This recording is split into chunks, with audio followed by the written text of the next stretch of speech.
Doctor Mohammad Yunus সাহেব উনি তো এখন সুইজারল্যান্ডে আছেন। তো এইটা নিয়ে বাংলাদেশে ওই যারা নাকি আওয়ামীপন্থী এবং অন্তর্বর্তীকালীন সরকারের বিরোধী যারা নাকি দেশে ওই গোপনে গোপনে ভিডিও বানায় তারা প্লাস দেশের বাইরে যারা আছে তারা কিন্তু ব্যাপকভাবে এটাই বলার চেষ্টা করছে ডক্টর মোহাম্মদ ইউনূস এখন হয়তোবা দেশে নাও ফিরতে পারেন, এরকম ট্রল করছে আর কি, যে ডোনাল্ড ট্রাম্প 20 তারিখে ক্ষমতা নিয়েছে এবং নিয়েই তো ড্রামেটিক ওয়েতে ডোনাল্ড ট্রাম্প কিন্তু ক্ষমতা চালাচ্ছে।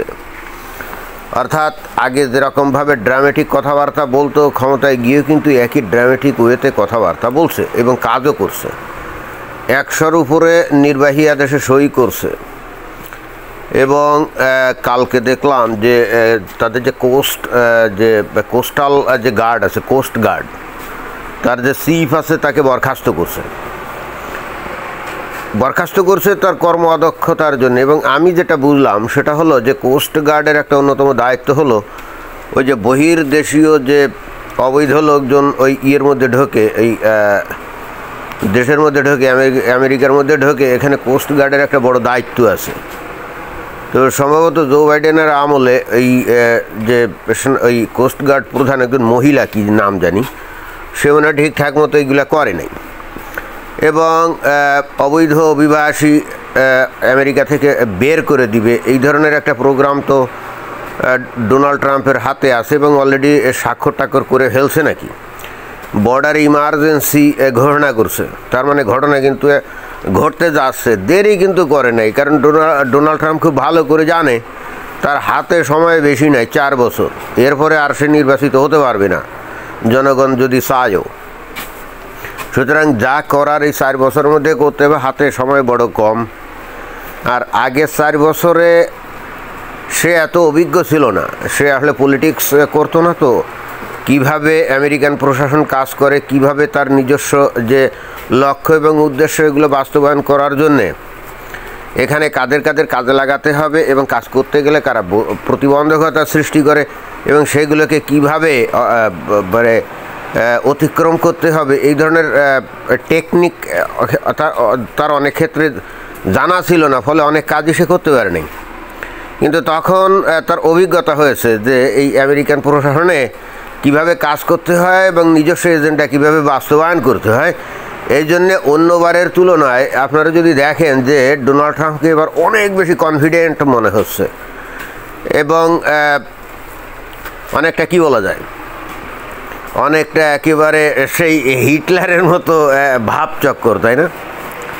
এবং তার যে স্ত্রী মেলানিয়া, তাকে দেখলাম যে মাথায় একেবারে সেই ওই গড ফাদার, আপনারা অনেকে তো শুনছেন মাফিয়া ডন, গড ফাদার, ওরা এই ধরনের ওই মাথায় টুপি দিত। এখন হঠাৎ করে মেলানিয়া ওই ধরনের মাথায় টুপি দিল কেন? অনেকটা আসলে গডফাদারও না, অনেকটা ওই যে ব্রিটিশ মোনার্কির মতো টুপি।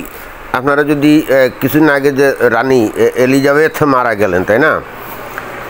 তো এই রানী এলিজাবেথের মাথায় কিন্তু সর্বদাই এই ধরনের একটা টুপি থাকতো, আপনারা যদি খেয়াল করেন। অর্থাৎ এই মেলানিয়া সে কি এখন নিজেকে আমেরিকার রানী মনে করছে কি না কে জানে, হলে হতেও পারে নাকি। তো ওই হুবহু ওই মাথায় টুপি।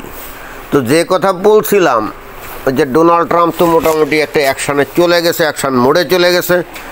এখন এর সাথে এই যে ডক্টর মোহাম্মদ ইউনূসের এই সুইজারল্যান্ডে উনি ওই জাতিসংঘের যে মহাসচিব আন্তোনিও গুতেরেসের সঙ্গে দেখা করছেন এবং 71 টেলিভিশন এটাকে সাড়ম্বরে প্রচার করছে।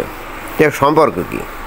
সম্পর্কটা হচ্ছে এই 71 টেলিভিশন দেখানোর চেষ্টা করছে যে ডক্টর মোহাম্মদ ইউনূসের এখনও বিশাল প্রভাব প্রতিপত্তি আছে, বড় বড় যে সমস্ত নেতা যারা আছে তাদের সাথে দেখা সাক্ষাৎ উনি করছেন এবং বাংলাদেশের জন্য অনেক কিছু নিয়ে আসবেন, এই ধরনের একটা ভাবমূর্তি তৈরি করা। কিন্তু ঘটনা তো আসলে আমরা জানি যে এই অ্যান্তোনিও গুতেরেস জাতিসংঘের মহাসচিব যদি হয়েও থাকে, আসলে তো ঢাল নেই, তরল নেই, নিধিরাম সর্দারের মতোই তার কাজ, তাই না? বা তার ভূমিকা, সে যদি কোনো বক্তব্য বিবৃতি দেয়, এগুলো কারো ইচ্ছে হলে হয়তো শোনে, কারো ইচ্ছে হলে শোনে না। আর ডোনাল্ড ট্রাম্প তো এগুলো কেয়ারই করে না এবং ডোনাল্ড ট্রাম্প খুব ভালো করেই জানে যে আমেরিকা সবচেয়ে বেশি চাঁদা দেয় এই জাতিসংঘকে, অথচ এই জাতিসংঘে অধিকাংশ যে প্রস্তাব আসে এবং অনুমোদিত হয় সেগুলো অধিকাংশ ক্ষেত্রে দেখা যায় যে আমেরিকার স্বার্থবিরোধী এবং আমেরিকার যে বন্ধু আছে যেমন ইসরায়েল তার বিরোধী। সুতরাং এই জাতিসংঘের প্রতি এই ডোনাল্ড ট্রাম্প এমনিতেই কিন্তু ক্ষিপ্ত। এবং যার একটা নমুনা কিন্তু আমরা অলরেডি দেখছি যে ওয়ার্ল্ড হেলথ অর্গানাইজেশন অর্থাৎ WHO সেখান থেকে আমেরিকাকে প্রত্যাহার করে নিয়ে গেছে। 1/4 ডোনেশন অর্থাৎ এই ওয়ার্ল্ড হেলথ অর্গানাইজেশনে যে টোটাল যে বাজেট তার প্রায় 1/4 টাকা এই আমেরিকায় দিয়ে থাকে, অথচ এই ওয়ার্ল্ড হেলথ অর্গানাইজেশন অনেকটাই আমেরিকা বিরোধী। ডোনাল্ড ট্রাম্পের ক্লিয়ার কাট বক্তব্য, আমরা টাকা দেব, পয়সা দেব, আর তোমরা আমাদের বিরুদ্ধে সারাক্ষণ কাজ করবা। বিষয়টা পরিষ্কার হয়ে গেছিল ওই ডোনাল্ড ট্রাম্পের গত টার্মে। তখন আমরা কিন্তু খেয়াল করছিলাম যে এই যে কোভিড-19 যে ভাইরাস নিয়ে ঢাক গুড়গুড় অবস্থা, তখন কিন্তু WHO আসলে সঠিক সময় সতর্কবার্তা দিতে পারে নাই। এবং আমরাও কিন্তু খেয়াল করছিলাম যে চায়নার যে উহানে এই যে কোভিড ভাইরাসের যে উৎপত্তি হয়েছিল, যে সার্স ভাইরাস, তো ওই ব্যাপারে অনেকটা চায়নাকে কেন জানি দায় মুক্তি দেওয়া, অথবা চায়না এ বিষয়ে দায়ী না, এবং ওখানে ঘটনা যে ঘটে গেছে এইটা নিয়ে WHO কেমন জানি আসি নাই এরকম একটা ভাব। ডোনাল্ড ট্রাম্প তো এতেই খেপে গেছে যে চায়না টাকা পয়সা কম দেয় এবং 1 থেকে 10-এর মধ্যে যারা চাঁদা দেয়, 1 নম্বরে সম্ভবত দেয় আমেরিকা, 2 নম্বরে চাঁদা দেয় জার্মানি, এবং 1 থেকে 10-এর মধ্যে কিন্তু চায়না নাই। তো যে চায়না সামান্য অবদান রাখে WHO-তে, অথচ সেই WHO ইনডিরেক্ট ওয়েতে চায়নার পক্ষে চলে যাচ্ছে বা চায়নার স্বার্থ সংরক্ষণ করছে, এটা কোন ধরনের কথা? অতএব তোমাকে আমরা টাকা টুকা দেবো না। এটা নিয়ে অনেক আলোচনা সমালোচনা হয়েছে, কিন্তু ডোনাল্ড ট্রাম্পের যে বক্তব্য সেটাও তো দেখতে হবে। আমরা অলরেডি দেখছি না 2020 সালে আসলে যে ঘটনাটা এরকম ঘটছিল, বিশেষ করে 2019 সালের লাস্টে ডিসেম্বরে এসে ওখানে যখন ওই কোভিড ভাইরাসের বিষয়টা জানা গেল, তখন কিন্তু এই WHO নানাভাবে এটাকে গোপন করার চেষ্টা করছিল, এবং যার ফলে পৃথিবীর বিভিন্ন দেশ, বিশেষ করে ইউরোপিয়ান কান্ট্রি এবং আমেরিকা, এরা সতর্ক হতে পারে নাই, এবং যে কারণে লক্ষ লক্ষ লোক মারা গেছে। ইটালির অবস্থা এমন হয়েছিল, যারা আপনারা এখনও মনে যদি থাকে, প্রতিদিন হাজার হাজার মানুষ মারা যাচ্ছিল, এবং ইটালি থেকে ওই যে বাঙালি যারা আছে তারা কিন্তু পালায় বাংলাদেশে চলে আসছিল, মনে আছে? এবং মনে হচ্ছিল যে ইটালি দেশটার সমস্ত লোক বোধহয় উজাড় হয়ে যাবে, এরকম একটা পরিস্থিতি তৈরি হয়েছিল। এবং এর জন্য একটা অন্যতম কারণ ছিল এই WHOর সঠিক সময়ে কিন্তু সতর্কবাণী প্রচার না করতে পারে, ব্যর্থতা। তো এই কাজটা কেন করে নাই? কারণ যদি সঠিক সময় সঠিক সতর্কবার্তা দিত তাহলে সেটা চায়নার উপরে দায় বর্তাতো, কারণ চায়নাতেই তো এটার উৎপত্তি হয়েছিল, অর্থাৎ চায়নাকে সেভ করতে চাইছিল, এতে তো কোনো সন্দেহ নাই।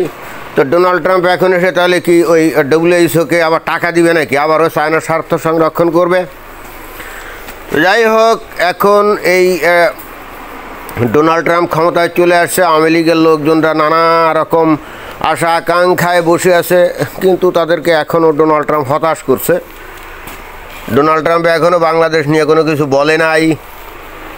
In the meantime doctor Mohammad Yunus গুতেরেসের সাথে মিটিং করছে, কিন্তু গুতেরেসের সাথে মিটিং করে ফায়দা কী?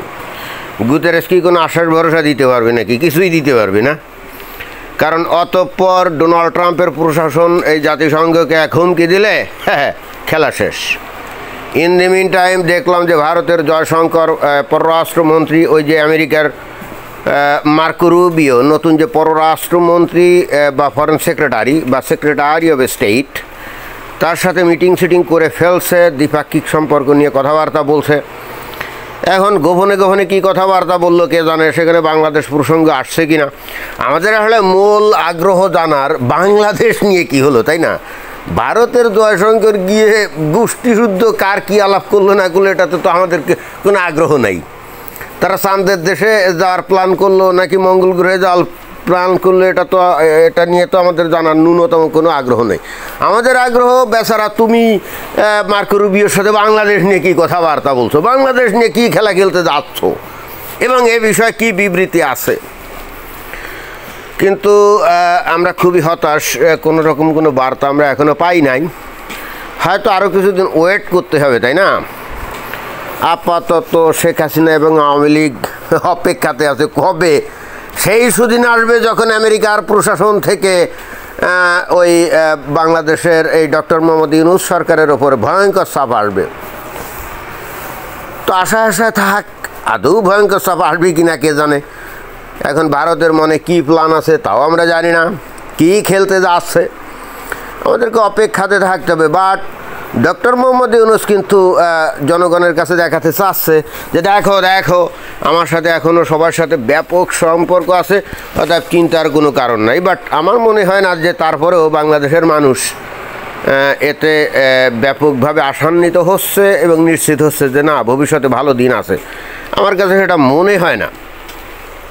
বাংলাদেশে আসলে আর একটা টার্মোয়েল হতে যাচ্ছে এবং সেটা হয়তো আগামী 2-1 সপ্তাহ পর থেকে বোঝা যাবে। ততদিন আমাদেরকে ওয়েট করতে হবে। তো এটাই ছিল বক্তব্য। ধন্যবাদ।